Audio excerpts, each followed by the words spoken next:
一つ目の間違いは、あそこで引き返さなかったこと。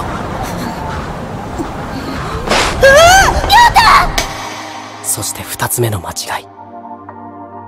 あの時、どうして俺はあいつの黒猫の手を握ってしまったんだろう。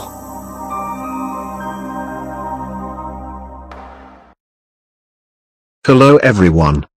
Welcome to the first episode of Gokukoku no Brynhildr. With an odd name like Brynhildr in the title, I couldn't help but to investigate this anime.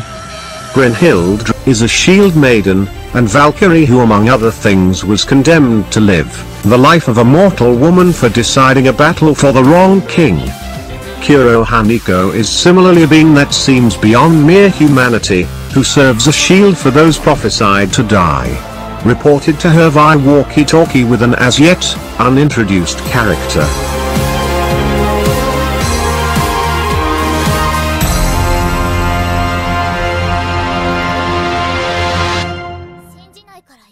It begins by introducing a childhood love relationship that encountered a tragic end.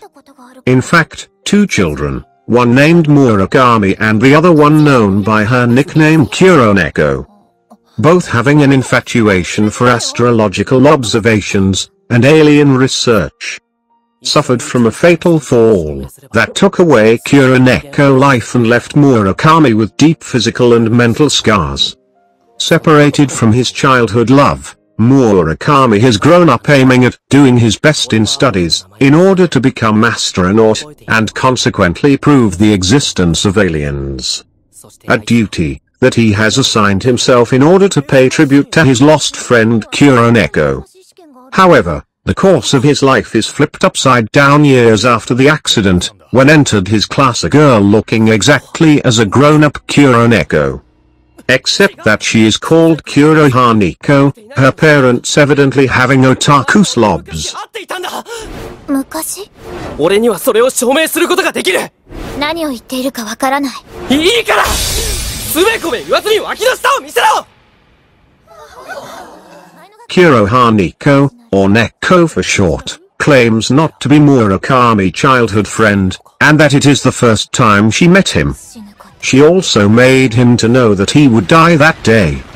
Neko points out having prescience abilities, or just receiving this future sights from an unknown source via her communicator.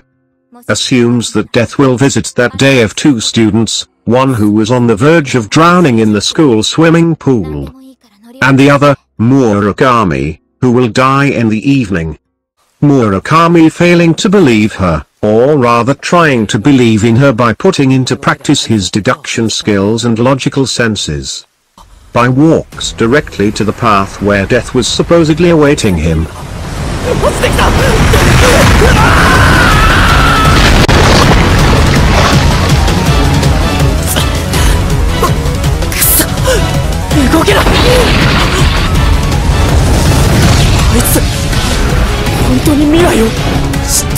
Unsurprisingly for us, and surprisingly for him, he is caught and trapped in a mud, and a sudden big rock was about to collapse on him.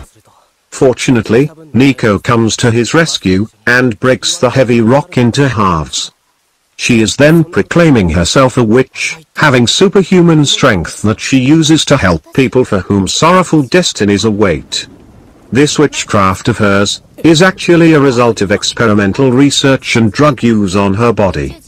It is interesting to note here the similarities between this show and Elfine Lied, like the separated childhood friends that magically meet after many years. Childhood psychological scars, mystical powers, scientific research, flashbacks, and many more. It is not surprising since both shows are from the same author, but the correspondence is prominent. 黒羽は黒猫なんじゃないかって。でも彼女には黒猫にあるはずのほくろがなかった。Gokukoku no Brynhildr features much less disgusting dismemberment. A positive or negative for some, yet despite being coming so many years later, is vastly inferior in animation. What is more, this episode itself didn't give much credit to astrosciences and UFOs, which are the pieces powering the plot to begin with. Darkness is shallow, and doesn't emerge from the rest of the scenes. The children falling into post-apocalyptic flashback with Neko were weak to sympathize with the protagonists. The emotions of the characters weren't striking at all, as every character stayed stale and bluntly explored. It is also astonishing to see so little reaction in the scene where the girl trapped in the pool was about to drown. 今日この学校の生徒が2人。ダメ、間に合わない。抜けて、柏木さんしっかり。After this episode presented, a lot of questions popped up in my head about what's going on and where all these headed. Meaning the mystery was intriguing enough to hold my interest. This anime does have some good points, the fact it's not as bad as other series out there. It's also a very nice looking show, with crisp character designs reminiscent of Red Data Girl. Gokukoku ultimately lives up to its preview material, and if your preview material were like Gokukoku, that's not something you'd want to live up to. But for that reason, there's still plenty of reason to look forward to the next episodes. I'm looking forward to dancing in the darkness with this shield maiden or honor student. Thanks for watching.